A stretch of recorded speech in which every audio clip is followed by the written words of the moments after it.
in Glendale, Arizona, next to the stadium, where they have one practice field. They don't have a facility. They have a practice field outside the stadium. Away from family. It's the holidays. Away from family. Yeah. It's a lot. And, like, I'm not going to ever cry for a pro athlete in his financial situation. This is, compared, relatively speaking, to the other teams, it's a giant disadvantage to not be able to ever go home and for 5 weeks be stuck in Arizona.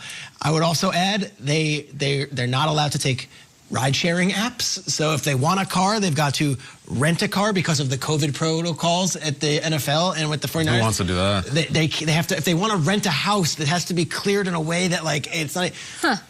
This is not going to be easy. It's not just a football game for that. Like, this is a 5-week grind and a slog, and I know there could be worse places to be than Arizona, but it's not ideal, and I just think people need to keep that in mind over the next few weeks when we look at the playoff picture and just say, 49ers, they're good, they're in. They're going through it right now. If they win, though, they pull into a 3-way tie with the Vikings and Cardinals for the last playoff spot in the NFC, although the Vikings, of course, have the tiebreaker. Yeah, no doubt about it, Schrager. And I hear what you're saying. There might be a population of people saying, well, you know, it's first world problems. But, you know, relatively speaking, compared to what's going on in the league, this is tough to deal with. I will say this, though. They're not supposed to be here in this situation, which is why I'm not going to bet against them. You know what? I look at the Bills side of this thing. The whole broadcast is going to tell that story, Peter, and it's going to say all that I think the Niners have been through, and they'll probably do a great job of cataloging it. And I feel like the country's going to be rooting for the Niners tonight. Bills have to stomp them. Like, no mercy. Great story. We respect what you're going through. We're going to try to hang. It's not that easy. It's not. Of course it's not. But this is a test for the Bills, too. They're usually the darling that everybody roots for, and the underdog, stomp them. The Bills are returning to the same exact site where they lost on a Hail Mary. Like, they have ghosts in that stadium, too. They have not been back there since. This is the last time the Bills went. You know, the Niners have a really tough time going to Arizona in their own way. This was a brutal moment for the Buffalo Bills, who, as we know, went to nuke the bomb and they lost. I also just want to point out, in the next week, the Bills also gave up a Hail Mary, so maybe you want to chuck one of those if you're Nick Mullins tonight. Maybe do it on 1st and 10. They're terrible at stopping it.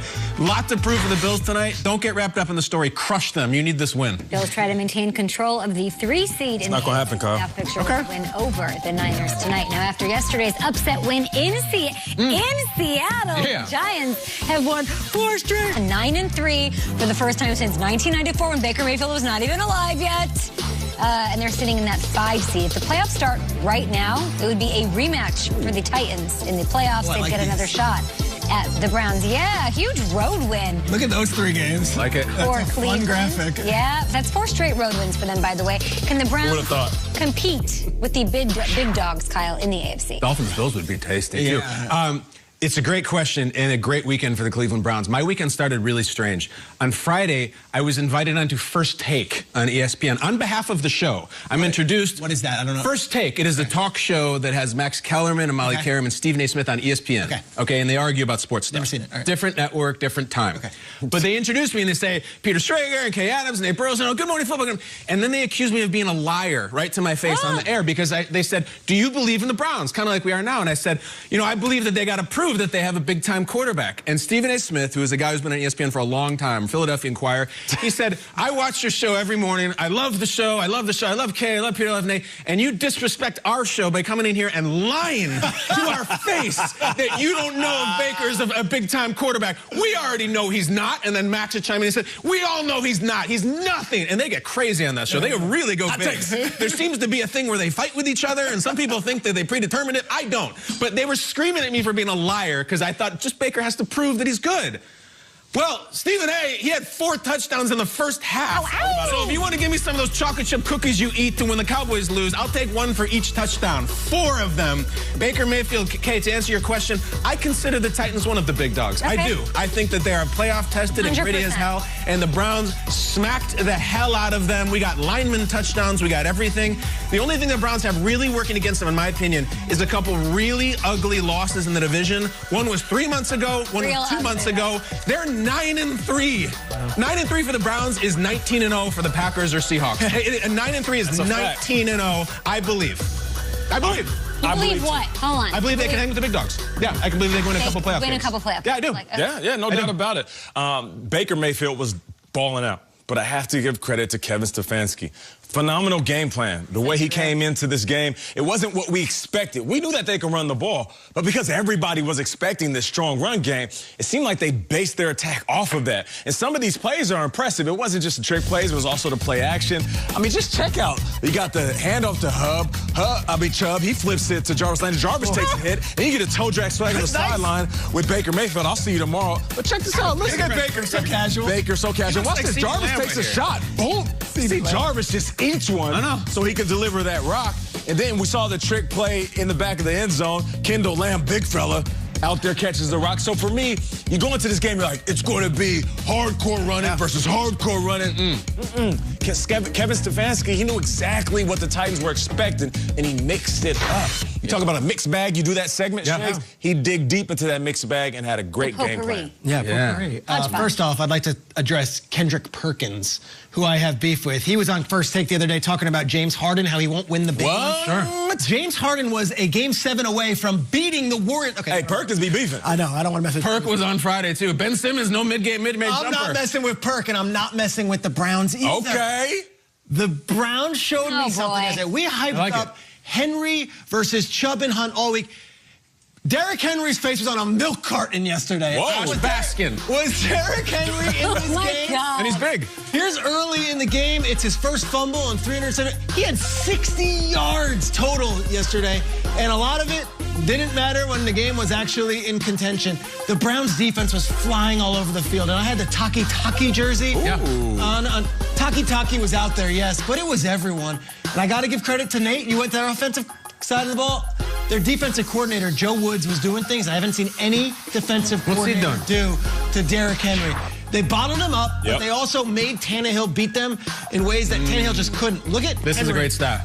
Over the last 2 years has been so good in December. Such a crazy number. And then let's introduce Joe Woods, because we're going to talk a lot of offensive whiz kids as Joe Woods comes from the Robert Saleh and Shanahan tree there. He was the Broncos defensive coordinator for 2 years, and before that was with the Vikings, Raiders, and Broncos. He coached with Stefanski for 7 years. These guys know each other so well. And if you're going to stop Mahomes and you're going to stop Roethlisberger and Claypool in that game, can they? And you're going to, I think they can, because they could control the ball early with that run game, and their defense is really good. I know they lost those games early on, but kind of in on the Browns. He plays huge, this Woods guy. I'm glad that you introduced him, because the defense is what kind of freaks me out a little bit. They have some big, they give up 35 points. I mean, in that was division. all garbage time. Yesterday. No, not yesterday. I'm talking about in the division, right? They lost against the Ravens and Steelers by a combined score of 73-13. Woods, hopefully Garrett being out there was huge. Stefanski saying, you know, I know like he was obviously on COVID-19 reserve, but he's coming out there. I don't see an ounce less of energy out of him. All those things are going to play huge. I'm asking you, can a team... Is it an opportunistic defense? Yeah, they were awesome yesterday. Yeah. My question is, like, what they did in September and October, I think we're still so long ago, right? But we have to see. They have to play the Steelers again.